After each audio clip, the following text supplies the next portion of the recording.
Hello. Hello. How are ya? Excuse me. Welcome to Beema's Crafty Corner. I'm Beema, better known as Els. And we are here working on an album journal. I'll explain all of that as soon as I get my headache medicine on board.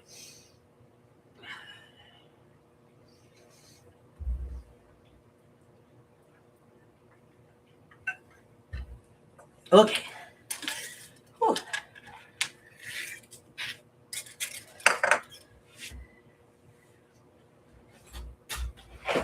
Alrighty, so we are making an album journal, which is this right here. And this is it's supposed to be a scrapbook album. And it's from Heartfelt Creations, before they, closed down. They didn't survive the pandemic. And so basically it's a book, and it has these like pages in it. We call them fins. And so what we do is we use this. This one is from Heartfelt Creations. I do build these custom. This one is not one of my builds. You can always tell by this.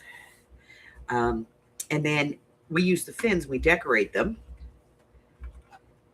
And then we put journal sections, signatures, in between the pages. So this part is pretty close to being done. We just still have, we want to put a couple more pockets and things on here. So we'll get to that later. But we are working in the signatures. Hello, Miss Arlene.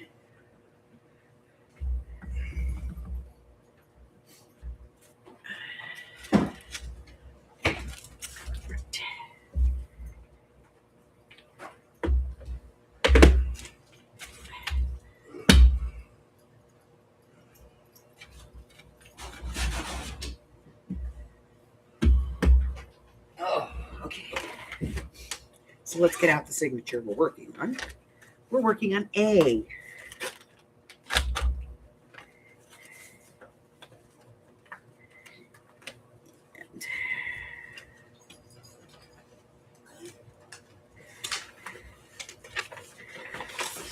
We have paper.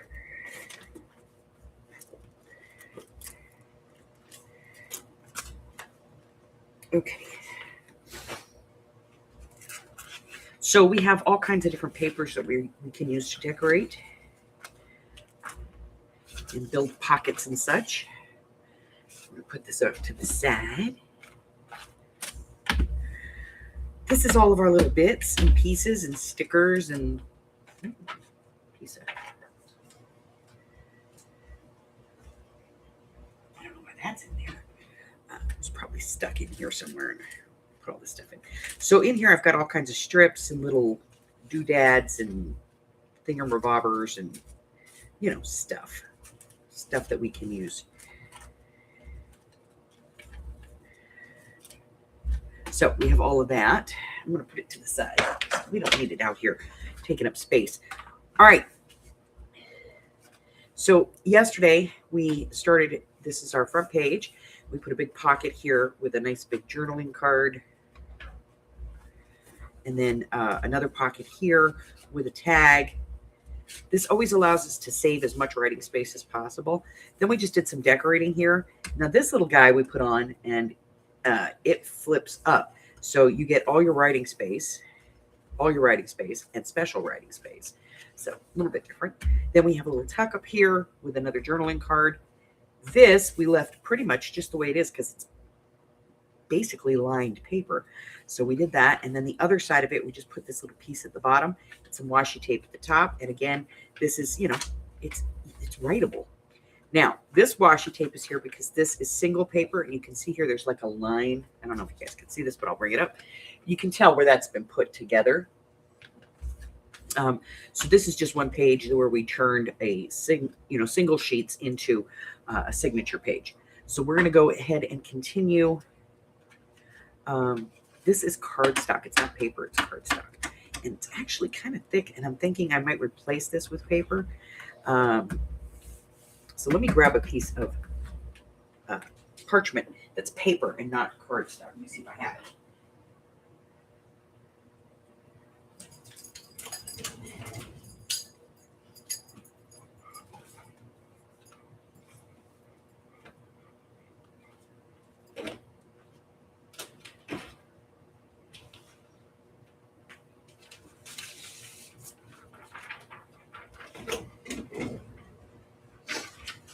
Of course I do. A giant piece.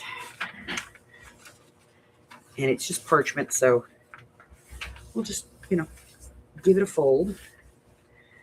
Take this piece out. And we need to do a little bit of trimming. So we'll do that.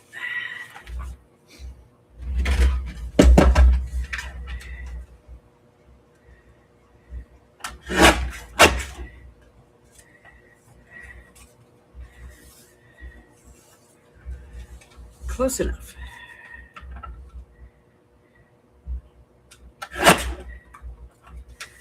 That off. Put the cardstock to the side. We'll use it for making some, journal cards and tags and things like that. So we will not waste it.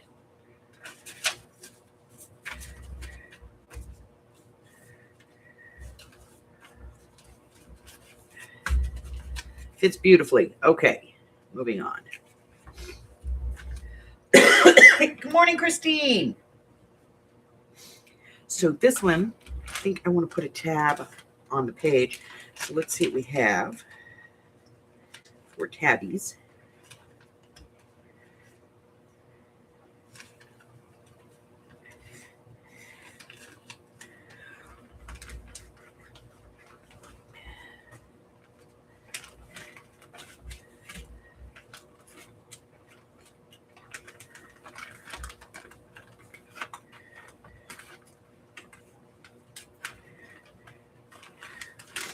And we also have a bunch of pockets. I went ahead and pre-made a bunch of pockets.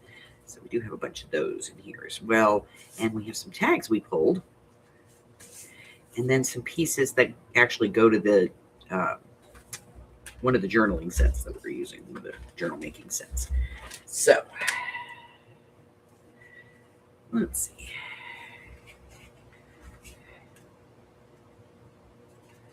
We have this nice long tab. I like that. It's kind of bland on the back, but we'll ink it and maybe put something on the other side, once we do the thing. So I'm thinking we'll just put it right at the top, kind of like that, and glue it down because I like the so.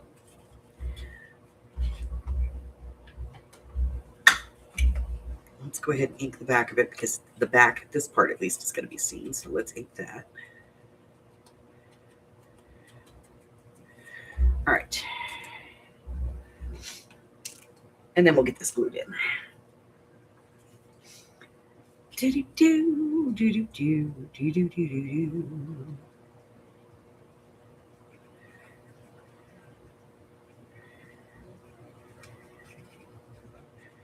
Do-do-do-do-do. Do-do-do-do-do-do-do. Do-do-do-do-do-do-do. Do-do-do-do-do.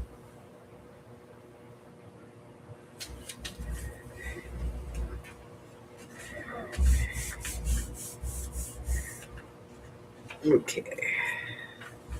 So we just put a nice big tab on there.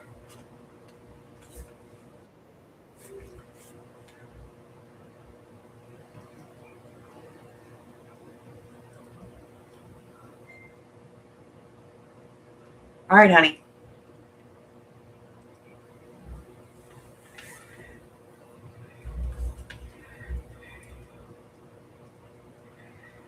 I don't know what's with my sugar today. I woke up this morning, it was 150. It was fine when I went to bed last night. Woke up this morning, it was 150. And then I ate breakfast an hour later, it was 230. So I don't know what's up with my sugar. All righty, let's see. I think I'm just going to put some washi tape on this.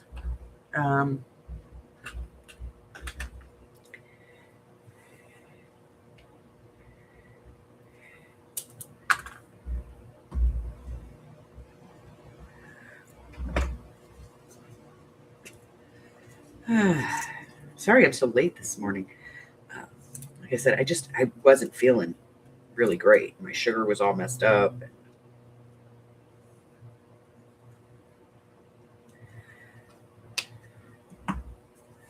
Just wasn't feeling fantastic.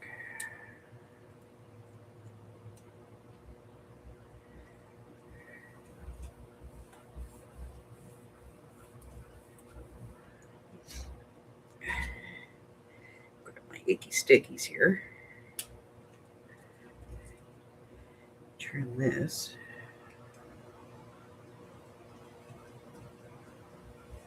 There we go.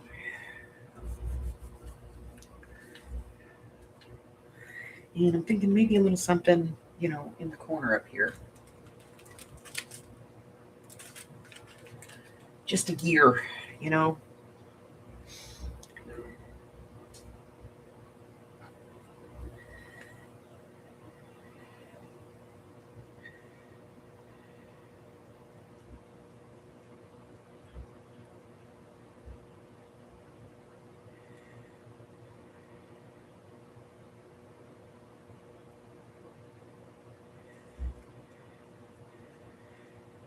Okay, let's see if we can get this to work.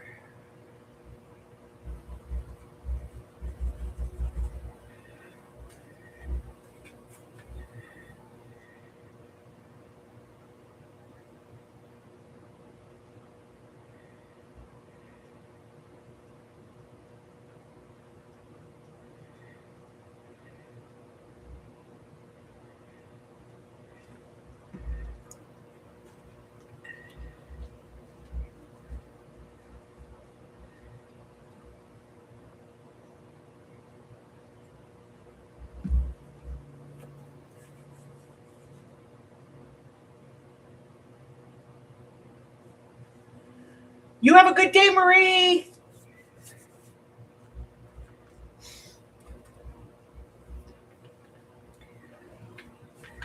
Okay, so preserving a lot of writing space in here. All right, so now we have to deal with this. And so what I'm thinking is maybe just cover it with some washi tape and then trim it. So let's do that and just, you know, we'll see how it works. If it's crap, it's crap, you know, we'll find something else to do.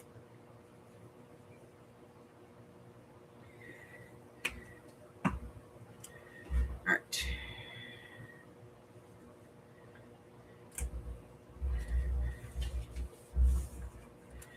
There to there. And then I'll trim this off very carefully. Very, very carefully.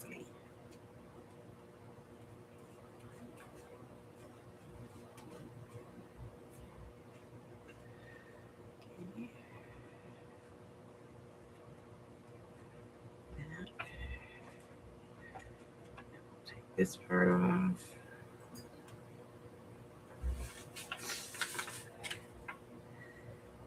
There. That off. And there's still a little bit here that needs to be trimmed. There we go. Re-ink. In case we took any, you know, ink off of there.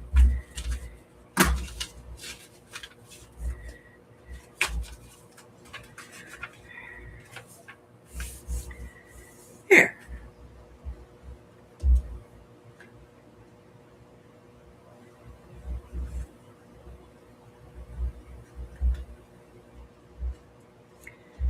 Okay. I was just checking to see if I had to put any. And I don't have to. Okay. So now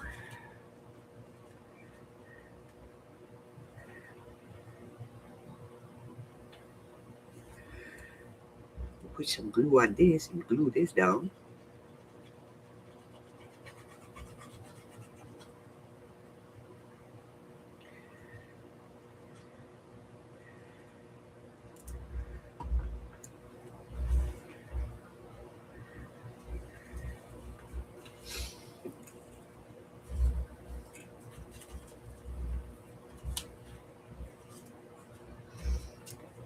And maybe do a little pocket right here. Okay. Oh, so now I feel bad. My husband forgot that I spent Valentine's Day with my daughter, and he took a half day on Valentine's Day. So we could sit around and watch TV or, get something to eat. Not that I want to go get, he wanted me to go get porta subs. I will not get porta subs with that man anymore. Because the last, 2 or 3 times that we've gotten porta subs, he's eating my sandwich.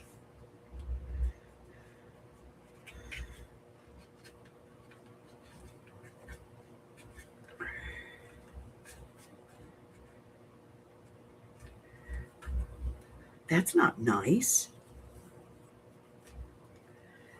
Okay, let's do. We're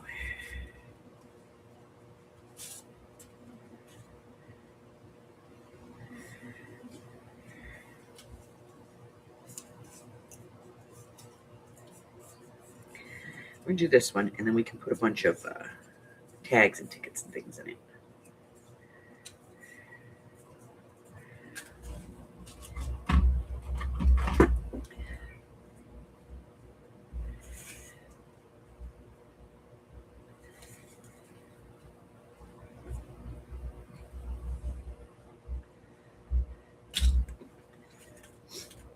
Okay.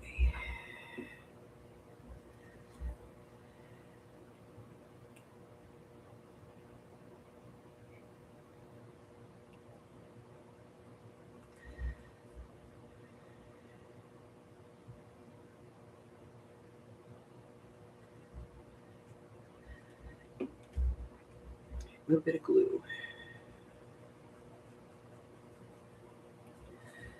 Glue.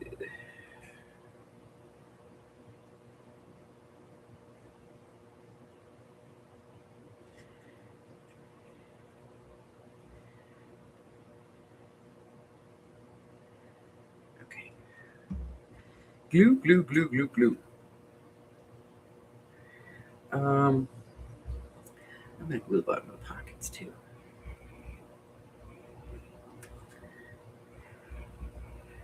Only because I don't want, I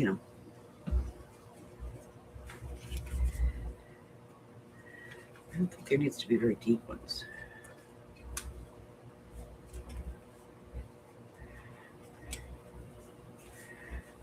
Okay, so.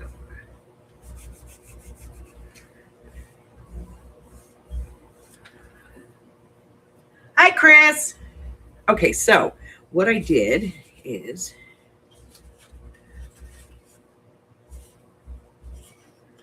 we glued the bottom of these pockets so we can do small stuff.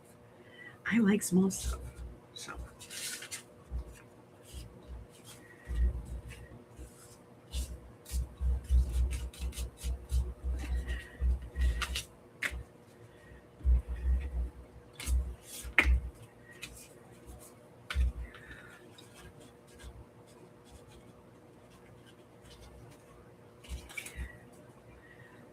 These.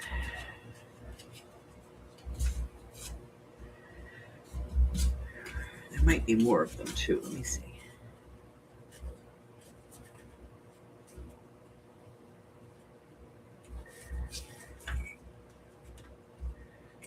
That does it parts.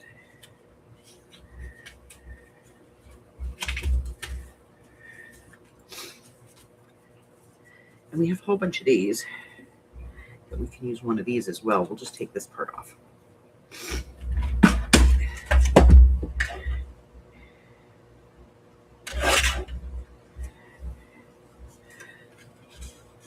Put that in there.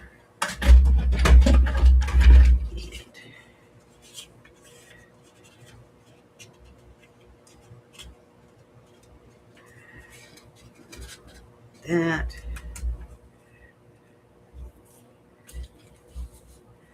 And we do have tags that we could put in here too if we wanted to. But I think since I've glued those little pockets down, I think that they would be kind of tall.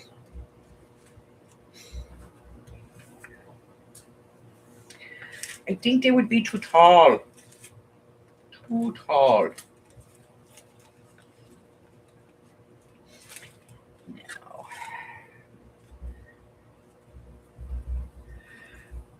put a phrase here at the top.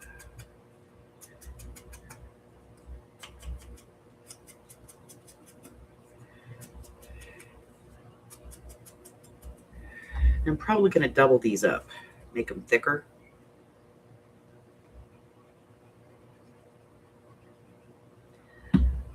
We'll see.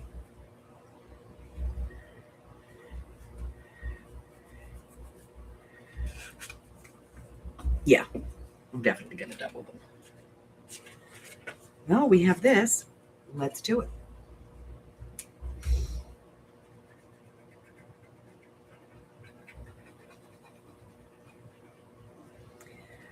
So I have to figure out where I'm taking the grandkids on this trip. It's Dude's first trip with me. And normally I would take him on a solo trip, but I don't have enough time this year to do multiple trips. So we're going to do one big trip. Now they are just coming back from Disney World. They'll be at Disney World for like a week, 5 days, something like that. So I'm hoping they'll be somewhat exhausted and low key. I can hope, right? No, they're going to fight like cats and dogs. They're going to drive me nuts.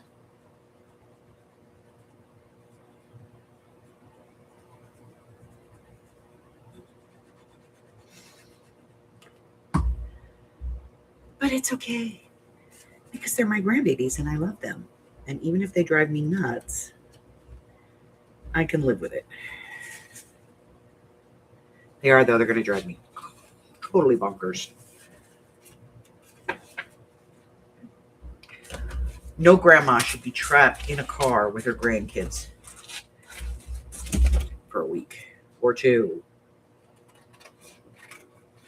Although I have to say, when it comes to traveling, my grandkids are pretty damn good.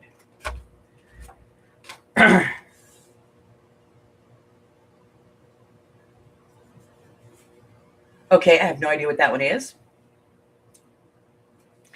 So start talking, girl.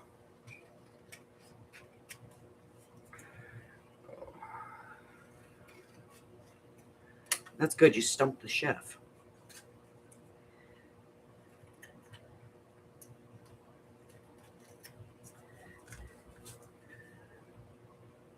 Okay, craft question. Go for it.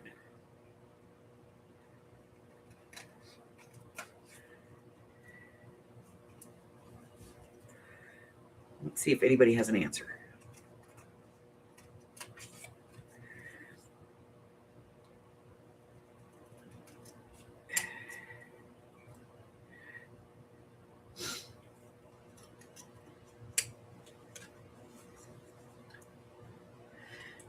Michelle, I don't think Michelle's going to be here today because she's not feeling well. She started with the itchy, scratchy throat last night,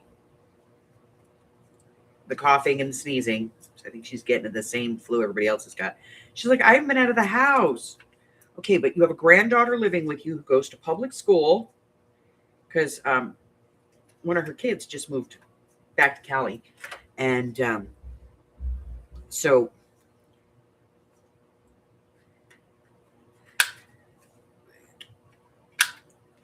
trying to find a place to live and all that stuff, you know, staying with mom while they're getting all of that worked out. So, and the school, the elementary and the junior high are literally 500 feet from her house. So she's got her granddaughter there who's going to school. Plus she went to the grocery store the other day. Yes, day before yesterday. So, and she's like, well, I haven't been anywhere. I said, well, has your granddaughter been in school? She's like, yeah, but they make them like use sanitary wipes all the time and stuff, you know, disinfecting. And I'm like, yeah, that's great. But do you really think they do that when the teacher isn't watching over them? Like they use those wipes to clean their desks, to wipe off, you know, stuff that other kids have touched. But as far as like them, They get to school, they see their friends. It's a hug, it's a handshake, it's a fist bump, it's a whatever. But it's still, you know, and then, of course, you know, schools are just little incubators any damn way.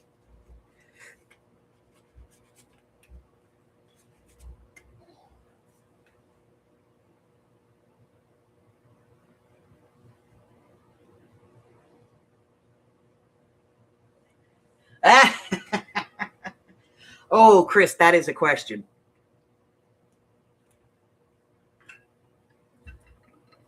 Oh,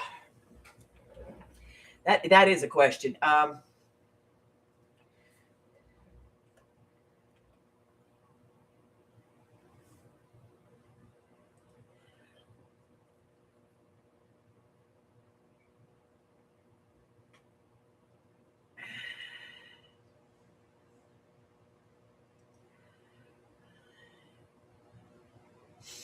Okay. So, yeah. Okay, so here's the thing. First off, in the United States, we have two classifications. You can get 110-pound cardstock or 110-pound paper, and it's very different. GSM is grams per square meter. So it's just like pounds, but it's the metric version of it.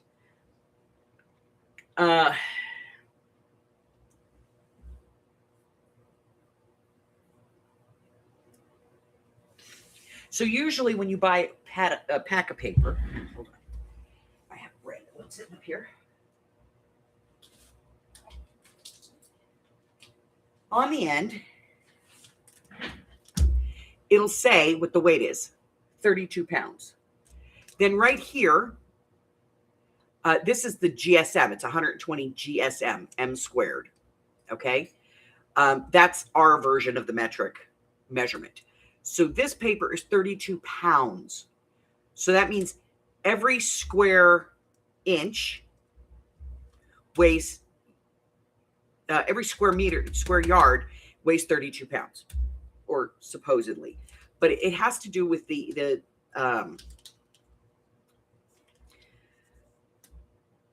thickness of the paper, and I'll show you what that means.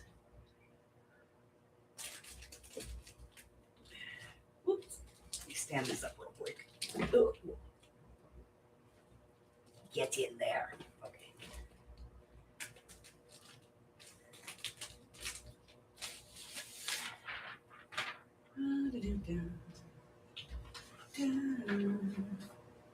Let me see if I have any 32 out.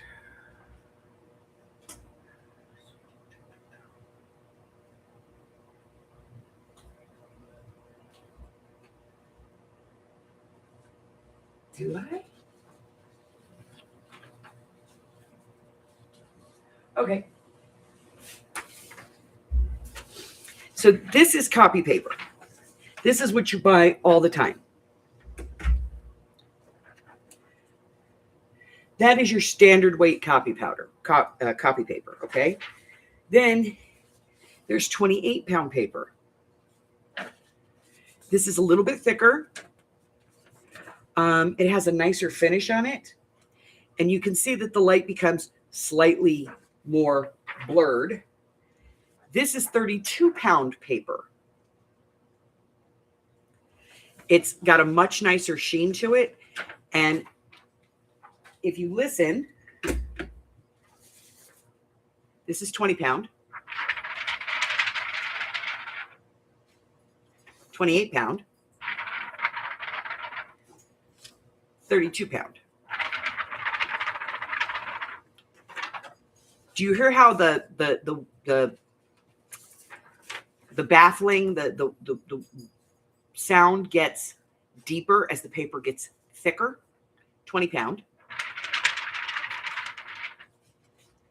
28-pound, 30-pound, 32-pound. Okay. So this is the stuff you use to print everything under the sun. If you go to the store and you buy a 32-pound pack, a 20-pound pack of paper, it is your standard regular copy weight paper like they use in every office in America. Okay? 28-pound paper, or like 20 and 24 is pretty standard. 28-pound paper, this is going to be for more like for legal documents. I'm trying to give you something you could think of and feel. This is more like what they use for a legal document. It's slightly thicker. It's more robust. It's cleaner by color as well. And then this, the 32-pound, this you would get, where would they use this? This would be used for like, if you went and you bought like a bunch of pamphlets at a printing shop, they would use this, okay? Now, I know it's hard to tell on the camera because it all looks white, but do you see this has kind of got a gray tinge to it? This one is white, and then this one's really bright white. It's also the pulp that is used in the paper. So even though it's white paper, it's different shades and brightness of whites, depends on the pulp that they use.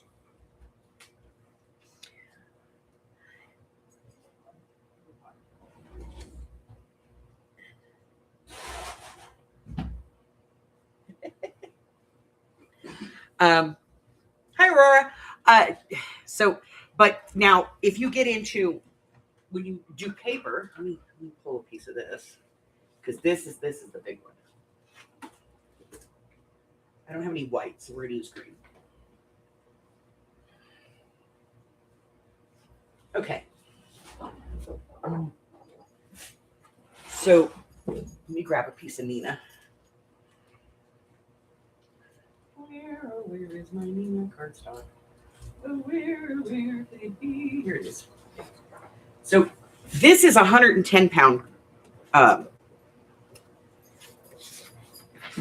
paper.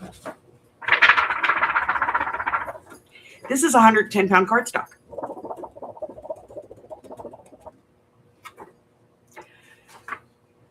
You can actually look at the edge and see the difference.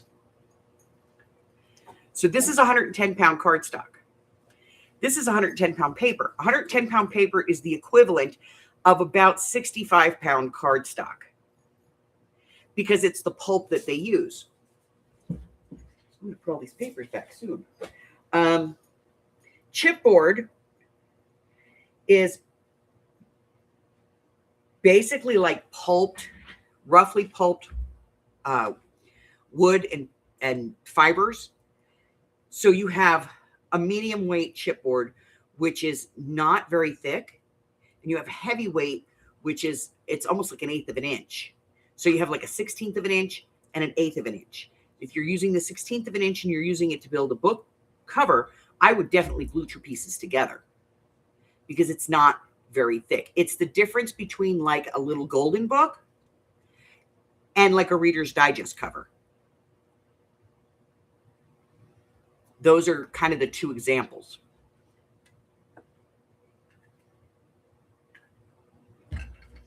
So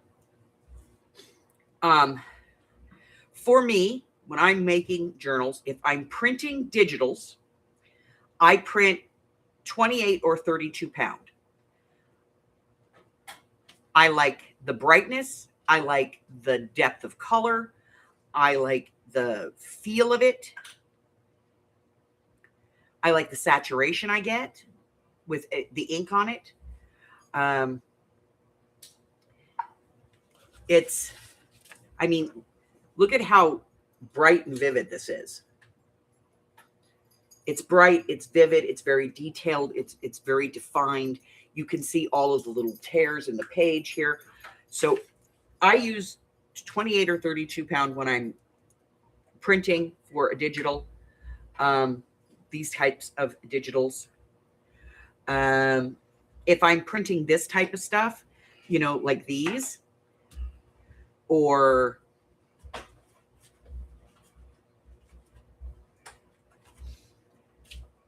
there we go. Choose this. Like this type of stuff.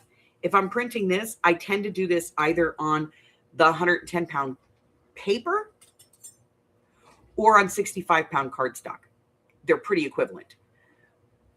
But it gives me that finish that I'm looking for. It's really hard to explain paper over the camera without you being able to touch it. But after a while, when you start using it and you start knowing, you can... Amy used to bring me paper all the time. And go, what is this? Because I can feel from the texture, the sound it makes, the thickness in your hand, the way the light shines through it. I can see, you know, which one diffuses more. I can tell her what, you know, I could tell her what weight it was. So she would know whether she could tea dye it or she could actually process it with color. Because you don't want to try and color 20-pound paper. The process is too, it's got too many chemicals that it eats the paper. As bizarre as that is. But it does. It destroys the paper. So, pretty good on making sure that all the paper she dyed colors was 24-pound or better. Hello, Miss Jersey Laura. What's up to, babe? So, excuse me. Once you start using paper a lot, you can feel. And you'll be able to feel the different things like felt, linen, cotton paper. You'll be able to feel the difference. I can tell you right now, this piece right here that's colored, this is 24-pound. This is probably about 32-pound paper because it's document paper. This, which is tea dyed, is 24.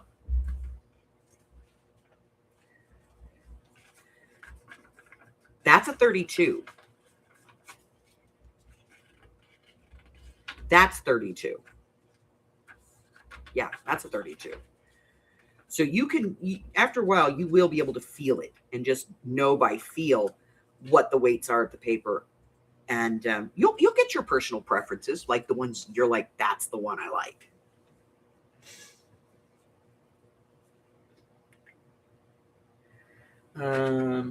Most of your specialty papers like this, these are like 35 pounds. This is a parchment, and the actual parchment paper is like a 35-pound, 32 to 35.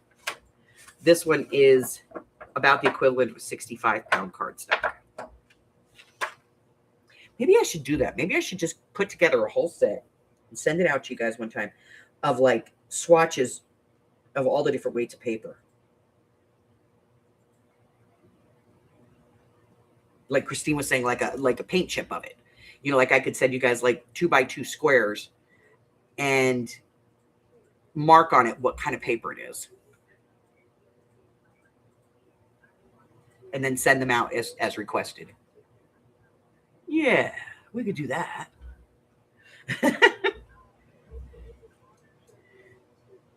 Because then you'd have something to compare it to.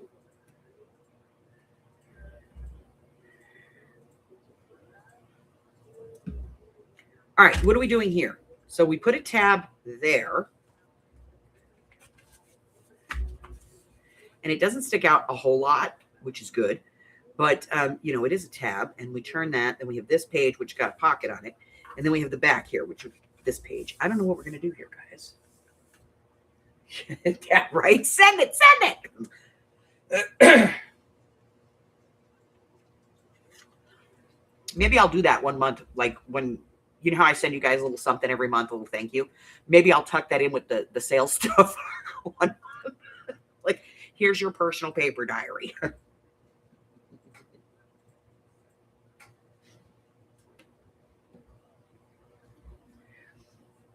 Oh, Christine, I couldn't charge for something like that. Like I said, I just put it in the sales stuff that you guys have already bought, you know? This paper's confusing.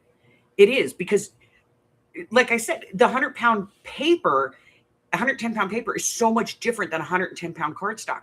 And when you say 110 pounds, people automatically think, oh, that's that heavy card. But it's not. I'm talking 110-pound paper, which is like 280 GSM or some crap like that. It's like a ridiculous number.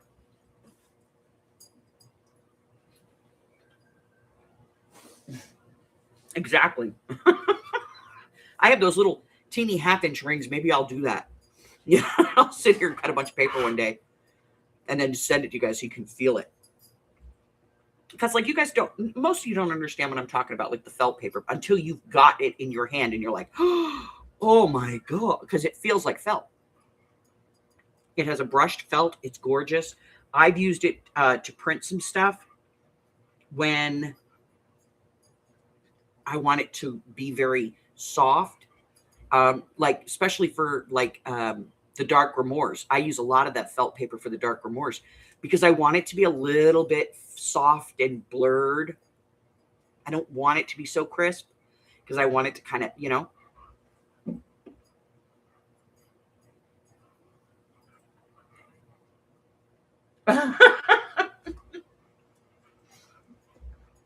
It's hard to find 110-pound paper. I know Nina does it. And believe it or not, Pen and Ink does it too. You can get it 110-pound paper at Walmart. They have it. It's in a yellow package. If you look at their regular paper, it's yellow. And the color too. A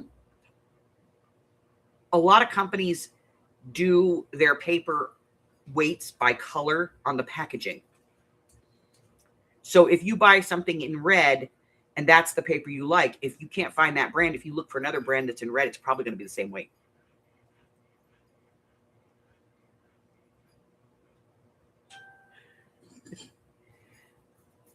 Okay, so I'm a lunatic. We know this. Wait a minute. What is that? Hold on.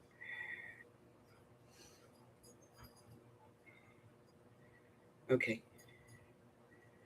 My granddaughter, she does this SMS messaging with me. So whenever I see that come up here, I always check it because I don't know if it's her. And some, you know, she's 17 and a half years old. Sometimes she gets herself into a sticky bit of a wicket and I have to go get her out.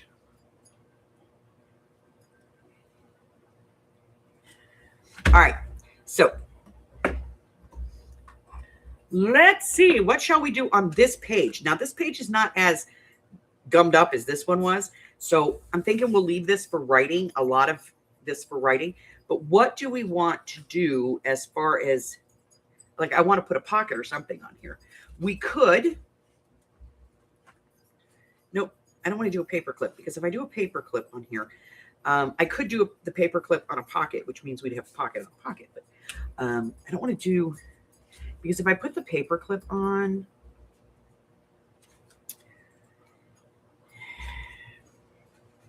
I'll show you. So if I put the paper clip on here, it's going to cover up what's on the other side. So in order to do that, I have to find a spot to put this where it's not going to interfere.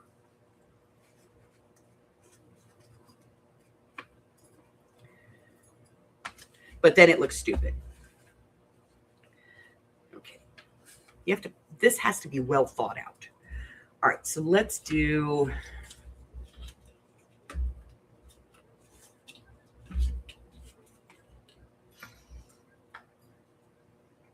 now we do have this one, but this one is a right-hand paper clip. How do I know this? Because I put lace on one side of it. It's decorated on both sides, but I put lace on one side. So if I put this on,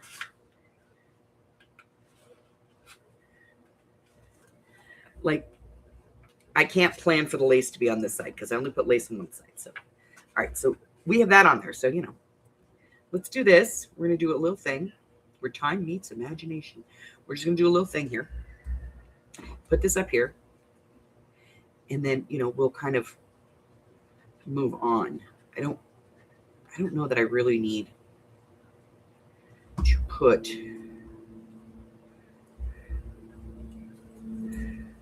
oh, there we go. And then maybe a watch or something like that. Let me see.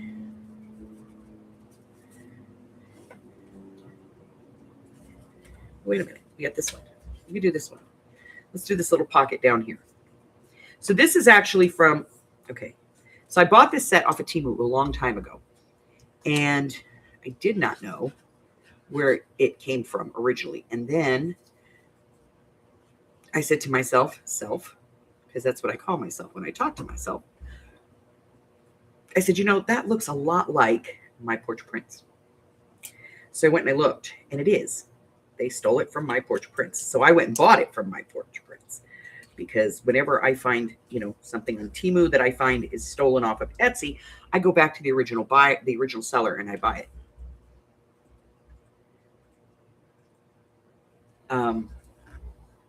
Just so that they're getting, a fair payment for their work.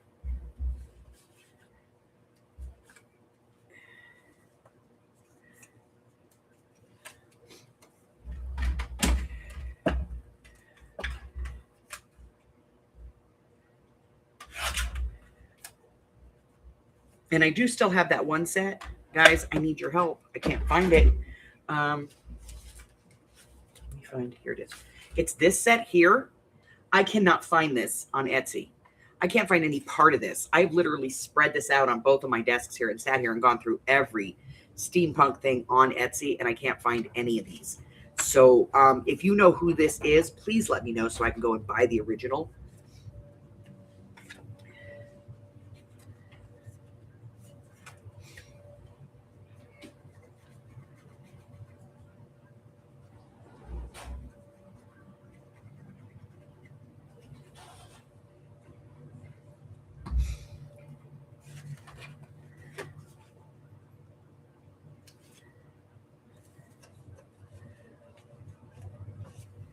All right, we're going to cut this one out.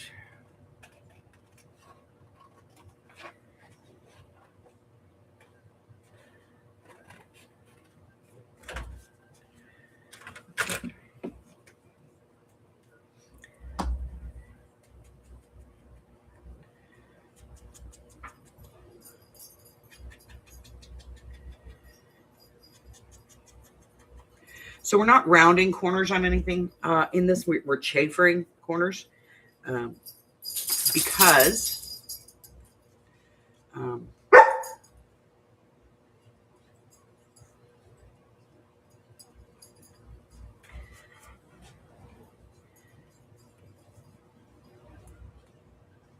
Are you coming to, Jen? go. No. Go, G. Why? Because the only reason she's in here is because I have fruit on my desk. Come on, Ginger. Get out of here.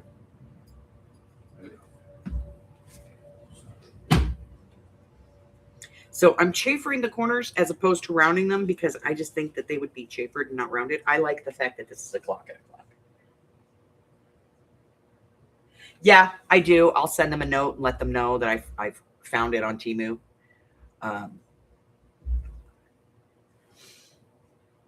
And I'll be honest, I don't pay for it from Temu either. If I find it, what did I get recently? Oh, recently I bought this pack of paper, which is really nice. It's pretty. And I knew that there was a reason I was drawn to it. So you got some cutouts and some words, more cutouts, some pockets, an envelope, and then you have the pages, right? And they're double-sided. And I knew that there was something about this that drew me to it. And just on giggles, when I got it in, I went and looked. This is Victoria. And what they do, and I found out this whole process of how they do this. Okay, the Tim Holtz stuff, American Crafts, Stampin' Up, that type of stuff. They order it from China, okay? Then they only order so many of them, and in the contract, it actually says that after that so many run, that's all they're getting. So if they don't ask for more, then the design is actually owned by the company that makes it in China. And what they do is they alter it, which is why you hear people say, well, it's not the same size. No, it's not, because they reduce or add to the size. And then they are legally allowed to resell that. But this, what they did is somebody ordered it online, got the printout, put it into a machine, and they just printed a shitload of them. So when I got that and I realized that it was Victoria's stuff, I actually went on Temu, and you can do returns, and I just put in there that, and this is the thing, normally they tell you that they want you to take pictures and blah blah blah blah blah.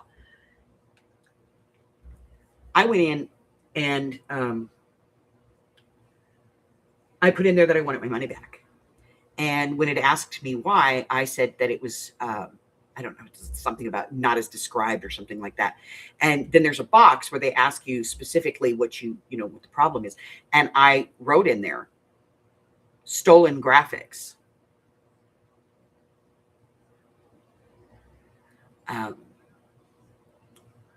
That it was stolen from a digital designer on Etsy. And I wrote it right in the description, and they didn't ask me for any pictures. You put that word stolen in there, they know. Now, it doesn't work with if you go in there and you buy like Tim Holtz stuff. If you get Tim Holtz stuff, it's not going to work because that stuff's not stolen. They own the contract for it. The company that makes it owns the contract. They alter it just a little bit. 10% is all they need to alter it. So they usually make it larger or smaller, or they take out something, like they'll take out a stamp or something like that from the set. As soon as they do that, it's totally different product, especially if it's from a previous line. And they usually wait 1 to 2 seasons before they release it on their own. But like My Porch Prints, I went in and I bought this set, this folio set. Whenever I buy something from Temu, if I see that it is stolen, like this,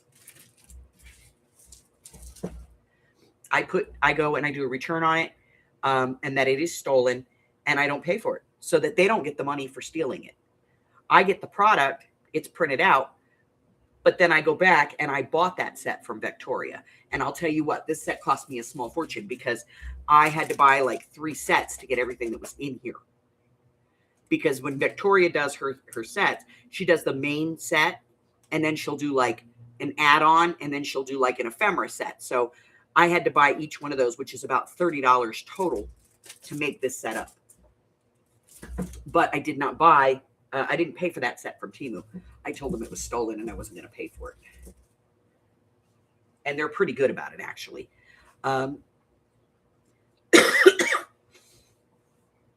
But yeah, the Tim Holtz stuff, that and Delusions, Tim Holtz Delusions, We Are Memory Keepers. There's a couple other ones like this. This is a We Are Memories Keepers chafering punch. This one is actually made by KW Trio, and in order for this to be, it's probably exactly the same as the We Are Memory Keepers punch, but they changed the color. So by changing it 10%, and the plastic is a little cheaper, I can tell you that this plastic is a little bit cheaper, because this is an actual We Are Memories Keepers. This is the same type of punch, but this one is like $20 and this one is like $5. They changed the outside casing on it. That's pretty much what they did.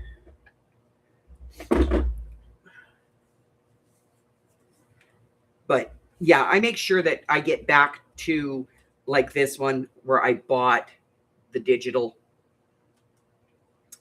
for the project from them. What else? There's a couple other ones too that I did that with, that I bought it from Temu and then realized when I actually got it in my hands and I was looking, I went, ooh, that belongs to so-and-so. That's where that digital came from. And so I will then buy the digital itself, because the digital's only like a couple of bucks. You know, sometimes it's less than what I've paid for the printing to get it from Temu. And of course I get it right away. So yes, I usually tell the artists that I see it on Temu. And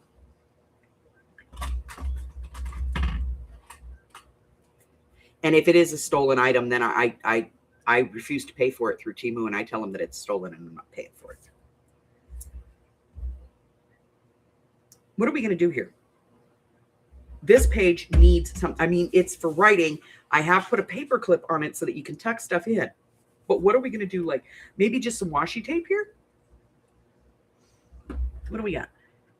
How about clocks so that it goes with this one?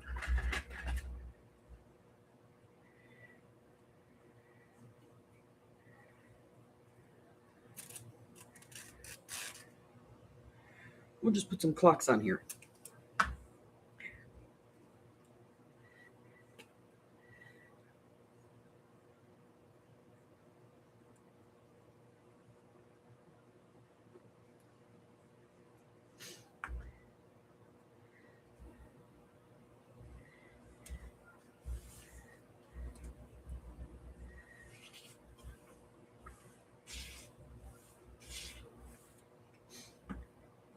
Yeah, it used to be they would just screenshot it, you know, and steal it. Now they just order it. And the way that they get away with it is, to be honest, nothing on Etsy is copyrighted. And I will tell you why. Because almost every designer on Etsy is using the same 3 or 4 sources for their images. One of them is Graphics Fairy. These are copyright images that Graphic Fairy gets and puts in their library. You can go in and you can order all of those images. You can download as many of them as you want. And that's why when we look at digital, sometimes you see the same angel over and over and over, or the same haunted house over and over and over, because it's all from like 2 or 3 of these companies that collect them and then sell subscriptions. They're not selling the images. They sell subscriptions for you to be able to go in and search for those images and download the images. And then everybody on Etsy uses the same images and puts them on their stuff. This is not difficult. The only thing that it is like the backgrounds and stuff, but even those are made. They're actually debating right now whether anything made with AI can be copyrighted.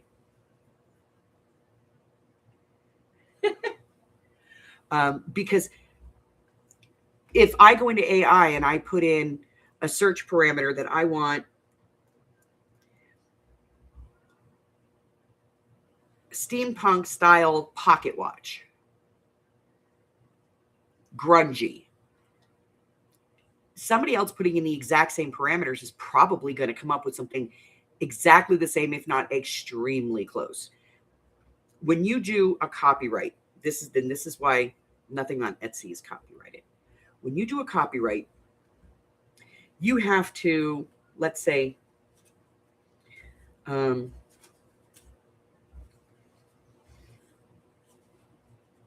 let's say they're going to copyright this die to make this pocket, which Tim Holtz has copyright on the pocket. Okay. You have to provide a schematic drawing of what the product is, an exact to the millimeter measurement of all 4 sides, an exact to the millimeter of every one of these slots, what the space is in between. This piece has to be exact to the millimeter. So you have to measure this angle, this angle, this angle, this angle, this angle. You have to tell them what the spacing is on the stitching. And all of those things have to be included on the copyright. Then the item, the copyright application, has to be submitted. And then they have to look at all the other pocket pieces like this, pocket dies like this, and they have to determine that your measurements are different by at least 10% before they will issue a copyright on this item. Are you seeing the thing? That's why you see things sometimes it says copyright pending. And that copyright pending was from like 2018. Why? Because it takes forever to get a copyright. So when somebody puts up a brand new digital on Etsy and it says copyright, you can't use it. That's what's called a cottage agreement. Cottage agreements don't actually apply. You can take their exact decoration and resell it all you want because they don't have a copyright. There is no way to copyright it. We'll go back to the example of you make stained glass. You sell that stained glass to a store that then sells it to somebody who makes a stained glass window.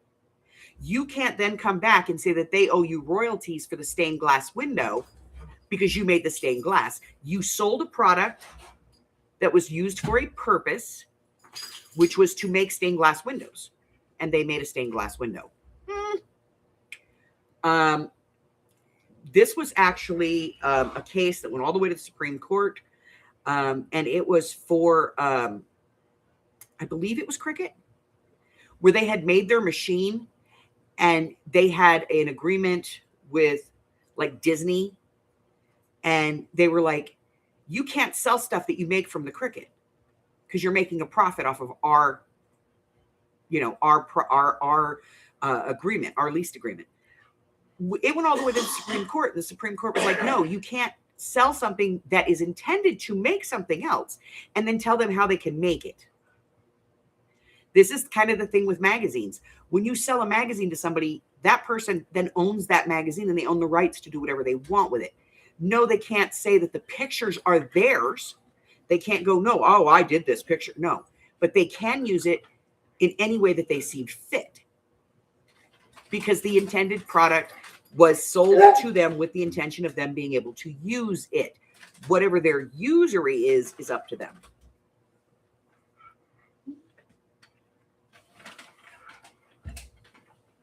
So, yeah, we remember Cricket tried it, and they said that they had a cottage, one of these angel policies.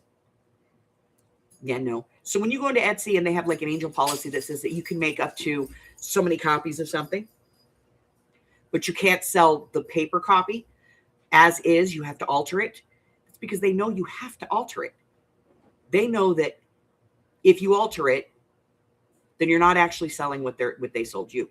But that alteration can be just, if I download something and it's this big on a piece of paper and I go, no, I'm going to make it full size. Now I've altered it.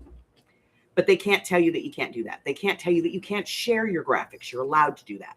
Once you pay for the right to use them, you can use them in any way you see fit. With the exception of maybe, and this is only because Etsy prohibits it, you can't resell it on Etsy as your own work. But you certainly can just sell the printed copies or send them to your friends. They can't stop you from doing that.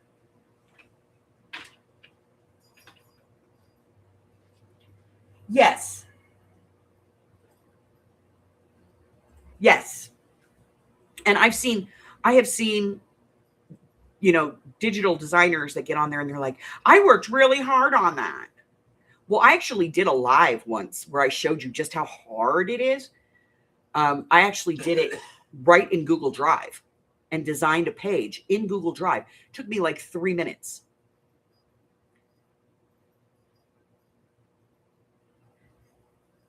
Backgrounds. Do you think that they're making these backgrounds up? No. Those are all standard backgrounds. They're all the same. It's just they rotate it a different direction or they take out the opacity. It alters is all they do. But yeah. Yeah. And a lot of people, I know creators right now that are reasonably decent sized creators that there's one lady, there's a book. I think it's called 1001 Mixed Media Projects or something like that. It's a book and it was put out and it's like a collection of people's mixed media art. And this creator is forever copying things out of that. I have the book. She's copying stuff out of the book. And I've actually flagged the stuff that she's done. She goes in and finds a project that she likes the look of, and then she replicates it and sells it. You know, she does it as her own idea. Her whole channel is built on it. Oh, well, I came up with this idea and I just thought this would be really cool. And she does this thing that belongs to somebody else and calls it her own because she saw the picture. She saw how it was made. She replicated it. Now it's hers. Copyright is too difficult to get on any one given thing. It takes too long. Copyright takes an average of 5 to 7 years to be issued.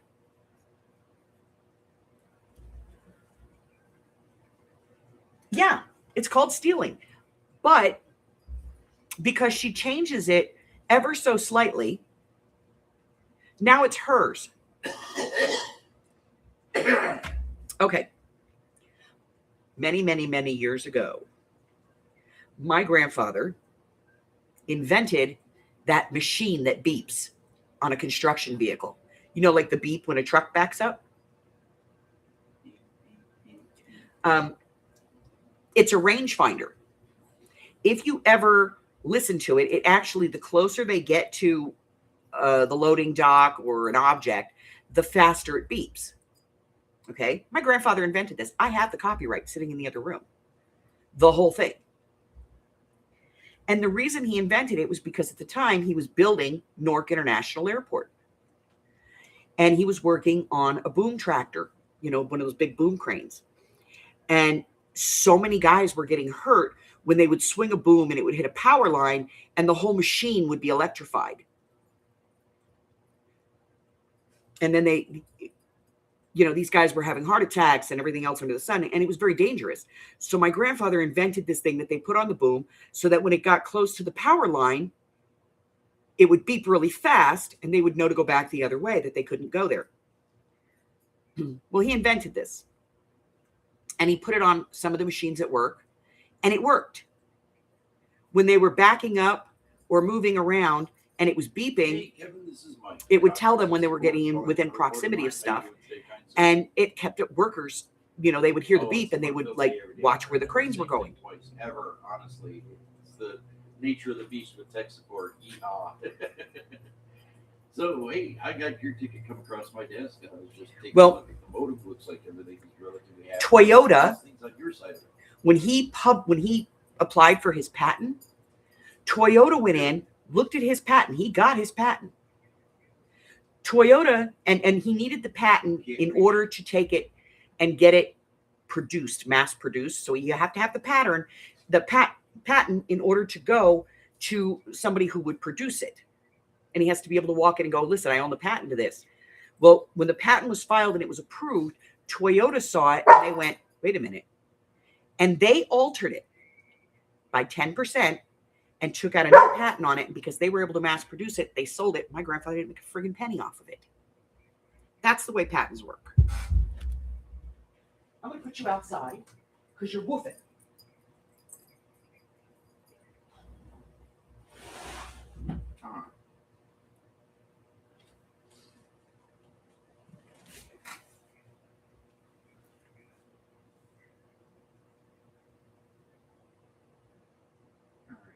I'm seeing both. Yeah, so, you know,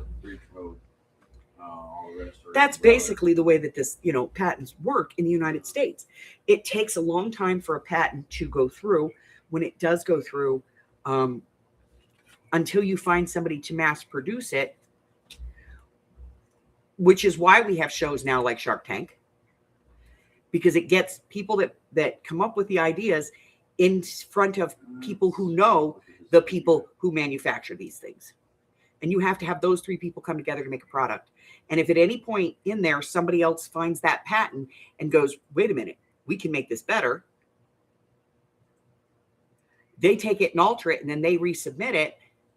Now they're going to get a new patent on it and their patent is the most recent patent. So their patent is the one that has priority. Did I make all right-sided tabs? Yes, because that makes sense. That, oh, this is a left-sided tab. I don't want to put a tab there, though. I'm always seeing 2 static IPs out here, 125, 126. Okay. Right. So now we already have some decoration here because we have this. So let's do...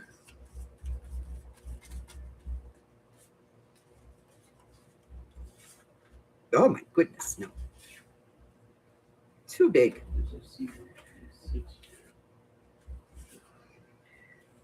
Do not any of these go on the right-hand side?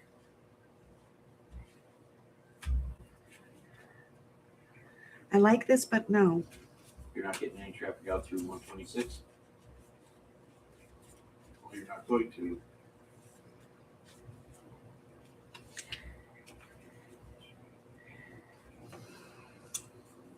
Okay, so you're not getting any traffic out through 125.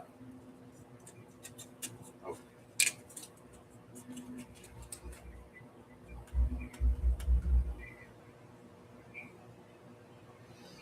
Let's do this, and we'll just put a journaling card in it. So let's put some ink here to get rid of the white.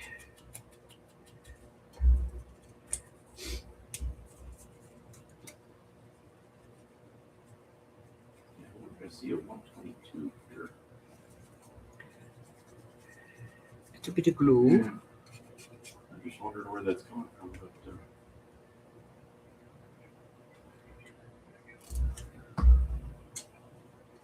yeah, and I'm thinking of an art clear more. But I take it back to when it comes to digitals and stuff like that.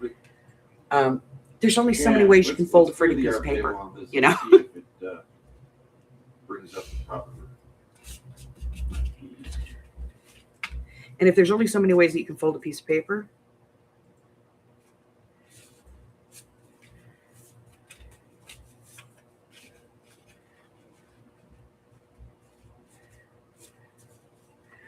I'm going to trim this down a little bit on the edge so it'll fit in this pocket. There's only so many ways that, things can be done.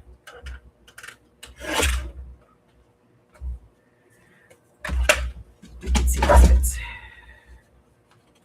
And it fits. So now we're going to ink it.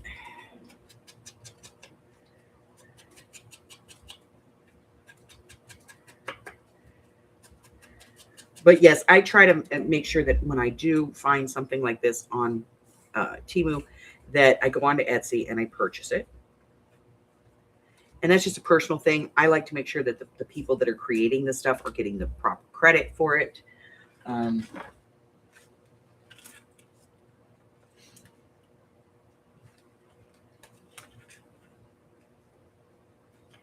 Let's see. We're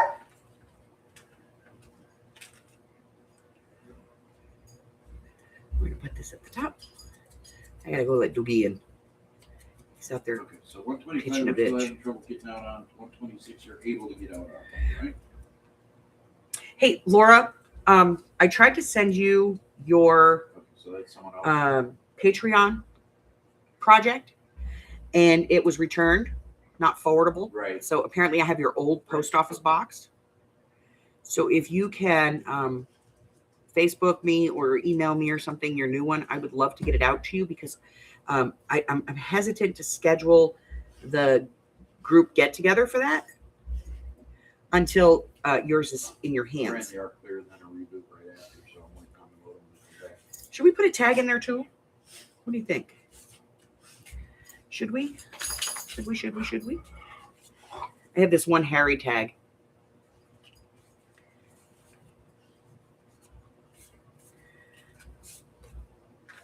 I tell people I spend half my day watching a little spinning circle just like Thank you. Because I want you to get your project in your hand. We're doing Poke Tools.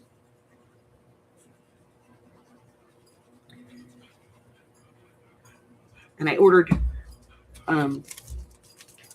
special heart-shaped beads for it. So we're doing the long pokey tools. So I'm going to get it in your grubby little paws.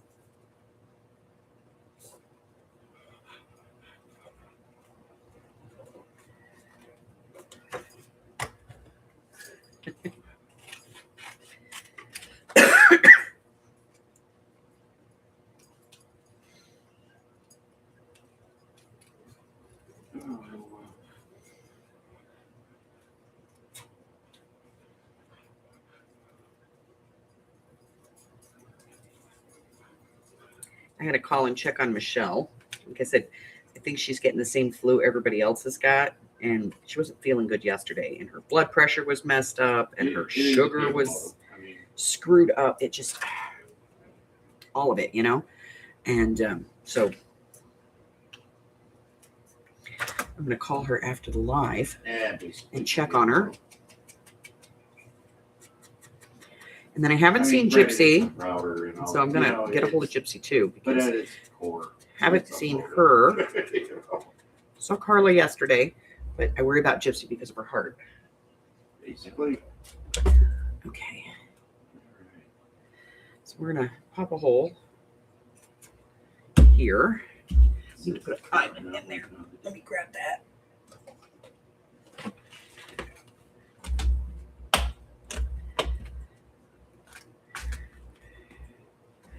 Eyelids. Here. Okay. Ooh, this is a good color.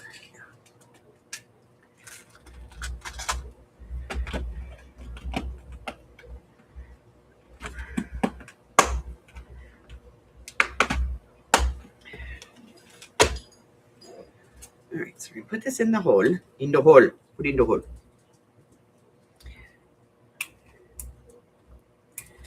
And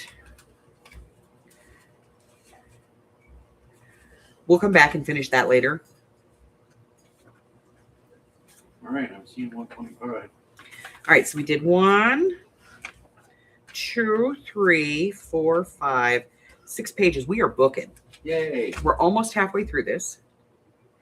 I might go live for a little bit tomorrow. I know I normally don't go live on Saturday, but I might go live for a little bit.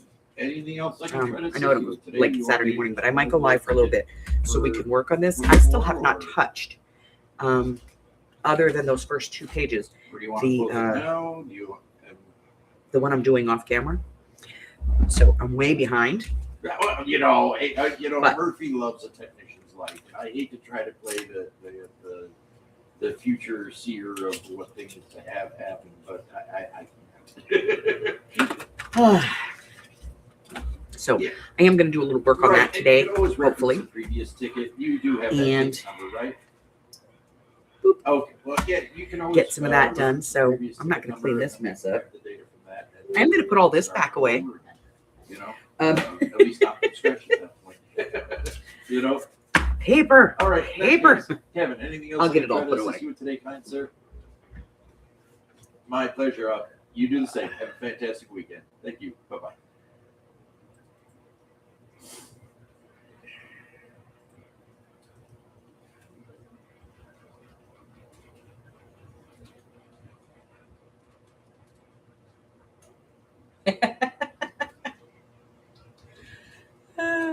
Honey, menopause has got us all. I got menopause brains like you wouldn't believe.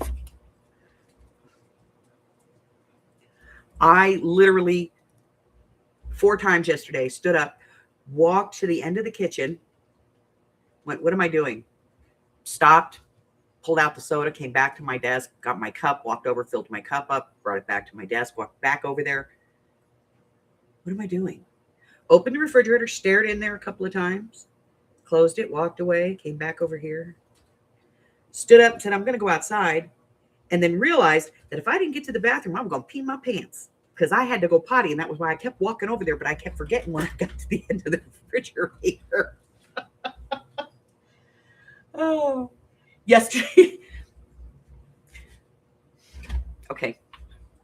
So a certain somebody that I know, I was talking to them on the phone, on Facebook, you know, and so we were FaceTiming, and she went downstairs And when she went downstairs, it got really cold. She's like, ooh, I got to pee. So she goes in the bathroom. She does her thing. She comes back out. She picks up the phone.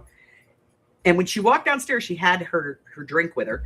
She goes upstairs. She goes, oh, I got to go upstairs and take my pill. I went, okay. So she goes upstairs and she gets her magnesium. Now, magnesium is supposed to be for your memory. She's postmenopausal. Magnesium is supposed to help with memory. It's also supposed to help with cramps. So she goes upstairs. She gets the pill. She has the pill in her hand. She is wandering around her house. Finally, I went, what are you doing? She's like, I can't find my drink. Now, her husband's home.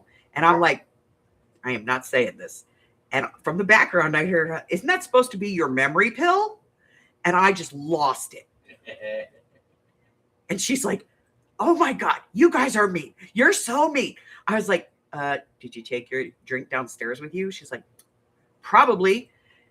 But you guys are so mean. And then the dog barked and had to go out. So she put the dog outside. Then she comes back in the house and she's like, still walking around with this pill in her hand. And I said, do you still have that pill in your hand? She goes, yeah.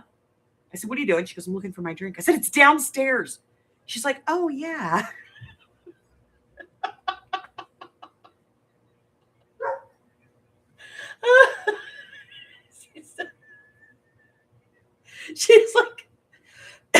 She's like, I hate you both. I hate you both. I'm like, go downstairs and get your drink and take your memory pill. Why? Because we can't remember shit. We cannot remember shit. I can start a conversation with you and within 50 words forget what I said.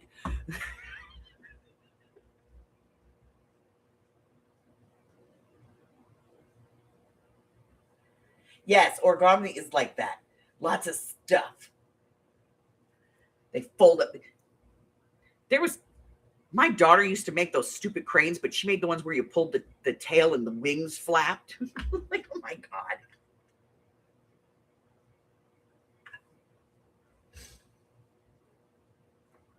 God. Yes, we're all in this together. And our poor, brave husbands, they carry on. All right, so what are we doing? What are we doing? Live by the don't panic. Live by the don't panic, right? She'll remember someday. No matter how bad we get, let's remember this one, ladies. The one thing we do remember, our anniversary and our birthday, and they better not forget it. Right? No, because you can't get the scripts from the pharmacy if you don't know the damn birthday. No, magnesium it's great for like if you get leg cramps and you're perimenopausal or menopausal and you get leg cramps, dill pickles, my darlings, dill pickles, drink the damn pickle juice. Cramps will go away like that. Leg cramps, gone. Okay. But it's full of magnesium. Yes, it helps with muscles, but it also helps to release other things in your body that helps with memory. And I'm still going to stand by estrogen. If you're going through menopause or you're perimenopausal and you are like sweating your butt off and all this other stuff. And I'm not a doctor. This is not medical advice, but I'm telling you, I have tried the estrogen. And in my opinion, it works for me. The Walmart brand does not work. We tried it. We tried buying the cheaper one. The Walmart, the knockoff, does not work. I use the estrogen in gold, the gold packet, which is the estrogen complete. My heat flashes have been minimized. My brain fog is minimized. I still am forgetful, but that I can actually trump up to something else in my world. But even my fibromyalgia symptoms have reduced with it. So, yeah. I got Rose to start taking it, and Michelle is taking it too, and they both love it. So, all right. So what are we doing? So Saturday night, I am not going to be doing mixed media because it is Valentine's Day, and I am going to be at bingo with Pudge. Hubby took half a day off, so I don't know. I think we're taking him with us. We're going to set him at a slot machine right outside the bingo hall, and he can play 21. He likes to play blackjack on the machines, and there's a bunch of those. So we're probably going to take Hupper with us, and he's going to play blackjack while Alex and I win bingo. Tonight, we're going to do Friday Night Nuts. Remember, we start at 7, 8, 9, and 10 across the country. That is just, it's really not about the crafting. It's all about the being 12-year-old boys. So we're going to talk about weird subjects. Then Sunday, we have our game. And Sunday, I'm also going to announce the fourth in the series for the Projects of 26 challenge. The current challenge is you can make anything you want. It could be a greeting card, an ATC, a tag. It can be an index card, whatever it is you want it to be. But you have to use crayons and or oil pastels. We'll also accept gelatos and water-soluble crayons. So, you know, you got a lot of play there on that one. It's a free play game. I draw them at random. They are in these little envelopes, and we just pick one envelope, and that's what we do. And we pull them on the 1st and 15th of every month. So you get about 2 to 2.5 weeks to finish each one. You can post it in the group if you want, or if you don't have to. Let's see. The 16th, Monday, this Monday's video is the Monday Mixed Media Mini Morsel. So that's going to be out. That's number 11 of those. And then because we're doing that on the following Wednesday, we have a project. It's going to be cascading tags. It's for putting in a journal. And so we're going to be doing a lot of stuff going on. Don't forget the pick a journal. I'm kind of putting a deadline on it of the 28th. I might soften that up and move it to the next month, But, you know, what I need you to do is pick an idea that you want to use for a journal like steampunk. Please don't pick steampunk because I just did it. I'm in the process of doing it. But pick an idea, put it on here. Don't give me anything that tells me who this is from. And send it to me, preferably on a 3x5 piece of paper. And then I will number them as I get them. And then I will draw a random number. And that will tell me which one we're going to be doing. And then I will make that journal for you based on your theme. I'll tell you what style we're going to be doing. If it's going to be a traveler's notebook, it's going to be a regular, it's going to be an album journal, however it's going to be built. Based on what the idea is and what I have for that idea, will kind of dictate what kind of a book it's going to be. But once I'm finished with it, I will package it up and send it to you free of charge.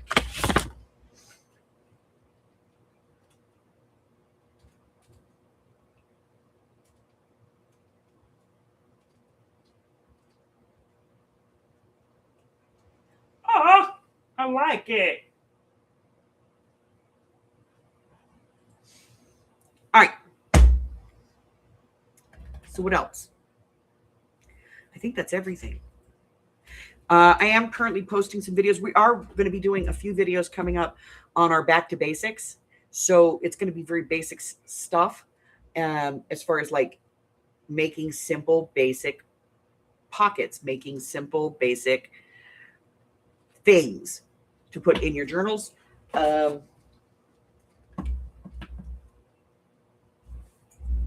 So those are going to be added, and that's it, guys. So listen, if you're new here and you haven't done so already, hit the button. Why not, right? Subscribe. If nothing else, just come in to see how long it takes me to offend you. Because I will. I offend everybody, and I will certainly offend you. At some point, some stage in life, I will offend you. I offend everybody. I am offensive. Let's see, what else? If you would like a copy of the schedule, you can get that here on the community tab or the post tabs or whatever the heck they're calling it now.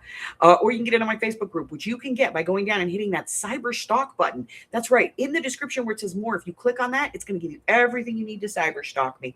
It's all there. Okay. Including, you know, all my social media links and all that. Until I see you again, stay hydrated, stay warm, and stay well, my friends. I love you guys, and I will see you soon.